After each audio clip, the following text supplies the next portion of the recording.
Hi, my name is Goldman. I'm the director and founder of Goldman and Associates. Our firm has a primary focus on family law issues here in Michigan. And we're continuing our video series designed to educate our viewing audience, so please subscribe to our channel. Today I'd like to talk about the parenting time as it relates to the reaction of the child. What am I specifically referring to? I'm talking about a situation where the child expresses fear or a lack of willingness to go to one parent's home. It's a very interesting thing because the phenomenon often goes like this.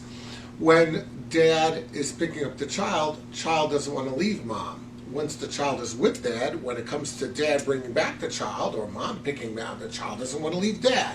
So when we look at what the child wants or doesn't want, we have to realize the fickle nature of kids as it relates to the situation. And what does it really mean if the child cries when he's leaving dad? Does it really mean he doesn't want to go to mom, or is it more like I don't want to go back to the situation where my parents are no longer together? I mean, who knows what the psychological depths are of the child's analysis? Really, the question though becomes, from a parent's perspective, what is the parent supposed to do? I mean, clearly, if the child doesn't want to go, there is some work to be done there with respect to perhaps psychotherapy or something that to help the child cope with that situation.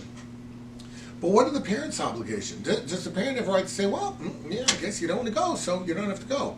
And the answer, the quick answer to that is no, because that is making a decision that the court order that exists does not have to be complied with. And really, the only guy who can be a release on of the court order is the guy who made it.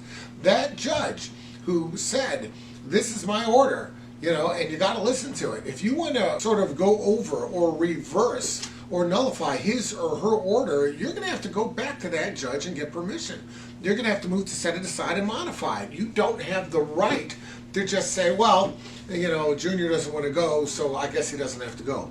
Your responsibility as a parent is to encourage the relationship with the other parent, to encourage the parenting time, to encourage the fulfillment of the court's order. If you do anything short of that, you're at risk of the court admonishing you for participating in the violation of the court's order, and the court will not likely see you in a positive light.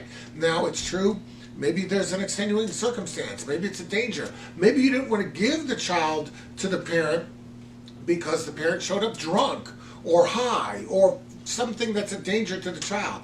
That better be very well documented, and you have to have an explanation for that. But what you need to do in that case is file an immediate motion to suspend their parenting time, not have them file a motion that you didn't do the right thing and then go and explain yourself.